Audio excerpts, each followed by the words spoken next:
What is going on, ladies and gentlemen? Welcome back to the Mock Draft Guy YouTube channel. Today's video, we have come across the Los Angeles Rams for our continuation of the series of the 7-round team mock drafts for the 2024 NFL Draft. Now, the LA Rams definitely surpassed expectations this past year. They were fantastic. And I think there's one thing that this past draft class really proves for them is that they don't need first round picks to draft really, really well. I mean, they had from top to bottom, it was a fantastic rookie draft class. Obviously, Puka Nacua, Kobe Turner, Byron Young, all these guys come to mind. Steve Avila, all these players come to mind, and even more beyond that. They're really building something special in LA. So what I'm going to try and do in this one, for me, I've seen a lot of different mock drafts for the LA Rams, a lot of different priorities here. But I'll tell you what, the 4 things I guess I'd say that I'm going to prioritize mainly is all 3 levels of the defense. I think all 3 levels played exceedingly well under Raheem Morris this past year. Now that he's gone, he's the head coach of the Atlanta Falcons now. I think we kind of need to go back and dip into that talent pool and get some cream of the crop talent for that secondary. Witherspoon's walking. Duke Shelley is walking as well. So we got to, beef up that secondary. Linebackers, of course, inside linebackers mostly. I'm looking more for defensive line than edge, but you never know who falls to us. And then the other side of the ball, I'm really looking more for offensive line and really more of a pass-catching tight end. Even though Higbee is a fine option, just looking for maybe someone a little bit more athletic. So without further delay, let's get into it. I mean, we could just take a look at some of the problematic areas for the LA Rams right here. We already looked at a few. Jared Verse is here. Chop Robinson is another name. Nate Wiggins, maybe not right here. Cooper DeJean, like I said. Kool-Aid McKinstry is the guy that I'm probably going to go with. Looking at offensive line real quick here, I don't necessarily think a huge upgrade on the offensive line is needed. I think Kevin Dodson is going to be re-signed. I believe that the Rams have about $49 million in cap space, so I think they're going to try and keep everyone together, at least on the offensive line, because of how much better they played this past year in comparison to the year before. You want to keep everyone together and get better and gel as a unit. So I think Kevin Dodson will be back. Brian Allen was just released today, actually, at the time of recording, so we will be in the market for a center. Maybe not right now. Like I said, Jackson Powers Johnson, I'm not going to be drafting him. I already drafted him earlier in the first round a couple videos ago. I'm looking at Zach Frazier, maybe if he's there in round 2, but I'm really looking at Cedric Van Pran maybe in round 2. Maybe if he slides to round 3, who knows? But I'm prioritizing a couple other areas first and foremost. Tackle is another interesting area. I mean, you got some great options here for right tackle. I'm thinking the right tackle position probably needs an upgrade more than anything. Amarius Mims is someone that can play both tackle positions. So there's a lot to work with here. Again, I'm not really hell-bent on taking someone right now on the offensive line. I think we're kind of okay. This is a deep line class. It's kind of the same thing with the secondary here. It's a deep secondary class. See, for me, this is a really tough pick because there's so many great players on the board. Jared Verse, I think that defensive line is a need. I don't think it's as pressing of a need because of the Byron Young, Kobe Turner. You still have Aaron Donald, of course. There are people to like there. I think I'm going to hold off on that. I'm going to go with corner here. I'm not going to overthink it. Kool-Aid McKinstry is going to be the pick for me. Probably one of, if not the smartest DBs in the entire draft class. Like I said before, Witherspoon's going to be a free agent. Duke Shelley's going to be a free agent. So there's going to be some massive holes in that secondary. And in a division where you have Deebo Samuel, Brandon Ayuk for now, DK Metcalf, Tyler Lockett, Jackson Smith-Njigba, all these great receivers, probably Marvin Harrison Jr. to the Arizona Cardinals. You're going to need some secondary help. It was a soft unit last year. You got to go out and you got to get your cornerback number 1. So for me, that's going to be Kool-Aid McKinstry.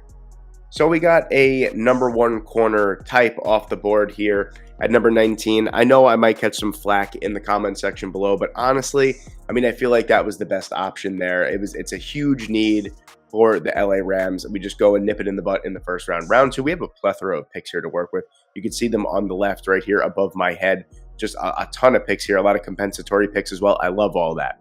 So at 52, we have a very interesting scenario here. Jatavion Sanders is on the board, Edgerrin Cooper, both on the board. Inside linebacker, this would be a great fit here on this defense. Ja'Tavion Sanders, really athletic, doesn't play the tight end position like a tight end. He's more like an athletic slot receiver for the most part. Tough. I think, like I said before, the offensive line should remain a priority at this point, and Cedric Van Pran is still on the board. I would have loved Zach Frazier here, but Van Pran is a beautiful compensation pick, I guess, if you will. Super athletic, comes with a ton of experience as well. I thought he was going to be one of the better interior offensive linemen last year when I thought he was coming out. He went back to Georgia for one more year. He just increased his draft stock, to be quite honest with you. He's super athletic. He can move around very, very well. He's going to be a guy that you could put in at the center position 8 to 10 years and not even worry about it. And that's exactly what we're looking for here. We're keeping the offensive line together and we're making it stronger. And that's exactly what I love. So Cedric Van Pran is going to be the pick here for me at number 52. All right, at number 83 here, I'm going to address the edge rushing position. I know I said before I'm looking for more of a defensive lineman here, but I love what Austin Booker could bring to the table for the LA Rams. Right away, you're looking at kind of like an overhaul for the LA Rams in terms of their pass rush. Kobe Turner is someone on the defensive line that is a little bit undersized for the position, but man, he could rush the passer. I believe he had 9 sacks, or maybe even more, honestly, from the defensive line, all along the defensive line. He was incredible. Byron Young is a great speed rusher off the edge as well. I'm going to add a little bit more explosiveness to the pass rush yet again to help out Aaron Donald and co. That's going to be Austin Booker for me. 6'4", 240 pounds, but he has an incredible frame that he could add weight to. So I could easily see him playing at the NFL level at that 250, 255 pound sweet spot there. Really, really fill out that other outside linebacker position for the LA Rams and just add an incredible athletic freak to the pass rush. So I know I said I want someone that's a little bit more versatile on the defensive line, but I can't pass up. Yeah, okay. I know this is tough. I know Peyton Wilson is still on the board here at 99. But I just looked and Cole Bishop is still on the board here.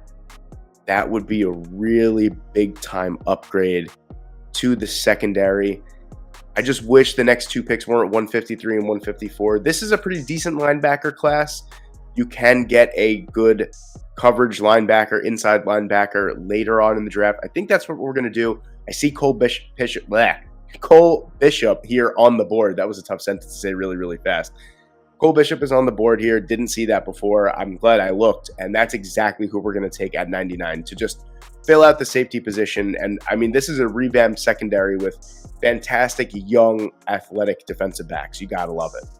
All right, here we go. This is what I like to see here. Number 153 at back-to-back picks, so I don't have to worry about who I take with the first one here. Looking at the tight end position here, Tyler Higbee is exactly what he is. He's a good tight end.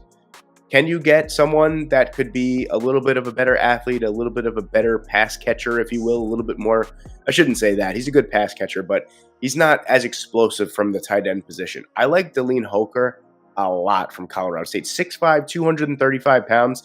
So a lot of room to grow into that frame. You cannot play the tight end position, regardless if you're really more of a receiver or not. You cannot play the tight end position at 235 pounds. So if he can get up there to, 245, 250 pounds at 6'5", you're looking at someone, no pun intended, because of the same college. I'm looking at someone that's almost a carbon copy of Trey McBride. So this is who I'm going to take here I believe this is the 5th round here, 5th or early 6th round here for the LA Rams. We're getting someone that could step into Tyler Higbee's role after he is eventually gone from the LA Rams. All right, we're here at 154, and I said it before, we are going to address the linebacker position. A couple really nice guys here. Tommy Eichenberg is someone that I don't think will be, this is a little bit of a low ranking if you ask me, 175 overall. A lot of good coverage linebackers we're looking at here. Someone that I like a lot out of this grouping here, out of this top 6, that's going to be Jackson Mitchell. That's who I'm going to take here. Easily UConn's best defensive player. I've said this, I feel like, for the last 3 prospects, but a little bit undersized for the position, but a fantastic inside linebacker. Has led UConn in tackles for the last umpteen years. He is a interception machine, a pass deflection machine. He covers very, very well. He's the prototypical today inside linebacker.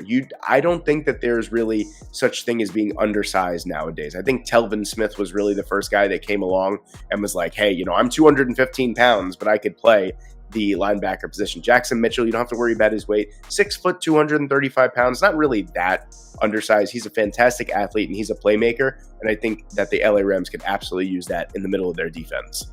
177, we are going to go back to the offensive line here, and we are going to take Javon Foster out of Missouri. Fantastic overall player, got incredible length for the position. I love that. I was hoping that Christian Jones would be here because that's someone that has freak athleticism and tremendous length, someone that could really be moldable at the next level with pro-level coaching, but Javon Foster is really the next best thing, kind of the same. He's cut from the same cloth that Christian Jones is, where, he's got the athletic profile, he's got the length, he's got everything that you're looking for in a offensive tackle. Not really sold on the position. I think he could be a perfect right tackle of the future. I am not afraid to take these players later on in the draft because the Rams have just shown such a propensity to take these players later on and they become impact players. So you Rams fans should know, especially the draft position shouldn't really matter for these guys. A lot of these guys are going to contribute day one. Javon Foster, someone that I could see being a swing tackle right away and maybe even growing into that right tackle role over time. Number 191 here, I'm going to use this pick on someone that has shown out at the FBS level that I think could be a really nice long-term project or a pass rush specialist from the defensive line here. That's going to be Jamri Chroma from James Madison. So 6'6", 275 pounds doesn't really blow me away from the defensive tackle position, but that seems like the perfect frame to be a defensive end in odd fronts, 5 tech, 7 tech, maybe even wide 9. Who knows? He's got the speed. He's got the pass rush ability. 10 sacks last year in James Madison's debut season in the FBS from such an interesting position. Him and Jalen Green were just a fantastic duo along the defensive line for James Madison. But I think that this is someone that, Sean McVay looks at as just one of those long-term guys, a rotational guy at first that gets in there in pure pass rushing snaps, and he really gets his feet wet, and then he grows into a role. So this is someone that I would love to see switch over to maybe like an odd front defensive end, and that's exactly what we're looking for here for the LA Rams later on in the draft. All right, at 212, I'm finally going to do it. Yes, for the first time in this year's series, I'm going to draft someone for special teams. I think we can all agree that the LA Rams had a disaster? What the hell is a disaster? A disaster for the kicking position last year. I think we need to finally draft a kicker. I mean, it is the 7th round, so I'm completely okay with, or round 6, drafting someone in round 6 to kick. And that's going to be Thicker the kicker for me. That's going to be Harrison Mevis. This guy has an unbelievable leg.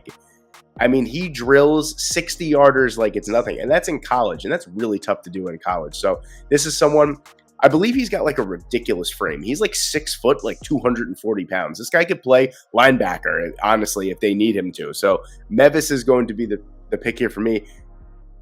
For some memes, but it's definitely out of necessity. So we're going to draft a kicker here at number 212. All right, at number 217, our second to last pick here, and our second of back-to-back picks in this draft class here. I'm going to take a wide receiver. Yeah, I know. It's super late for a wide receiver, but I'm looking to get a little bit more size on the outside here. And that's going to be Cornelius Johnson, wide receiver out of Michigan. Someone that doesn't get, obviously, as much press as someone like Roman Wilson or even AJ Barner gets, or Blake Corum, but someone that quietly had 600 yards and almost 50 catches this past season for the Michigan Wolverines. So we're looking at someone who has pretty decent speed for a size 6'3", 207 pounds, offers that really nice boundary receiver, maybe like wide receiver 4, wide receiver 5 type. That's exactly what I'm looking for, at least at this point in the draft. So I'm going to take Cornelius Johnson here with our second to last pick. And then to round out this draft at number 218, I'm going to take Andrew Phillips, cornerback out of Kentucky. This is someone that I did an NFL Draft Diamond short on, I believe it was last week or 2 weeks ago. Fantastic player. He really showed out at the Senior Bowl as well. Famous clips of him locking up Johnny Wilson, who is legitimately like 10 inches taller than him and has a ton of weight on him. He is extremely tenacious. He's someone that has the perfect slot build for the NFL. And if I can get a backup slot or even a starting slot cornerback at number 218, the last pick in the sixth round, that's exactly what I'm going to go for. Andrew Phillips. Don't sleep on Andrew Phillips as someone that can make a serious impact day one at the NFL level. All right, ladies and gentlemen, there you have it. That is a slew of picks there. So we're going to recap it real quick. Kool-Aid McKinstry was our first pick in round one. Cedric Van Pran was the pick in the second. Third round, we took Austin Booker. At number 99 overall, we took Cole Bishop, Deline Holker, Jackson Mitchell, Javon Foster, Jomri Chroma, Harrison Mevis, Thicker the Kicker, Cornelius Johnson, and Andrew Phillips. Thank you guys so much for watching today. Let me know what you think in the comments section below, Rams fans. I'm always curious to hear what you guys think. So thank you guys so much for watching today. I hope you enjoyed, and I hope I see you in the next one.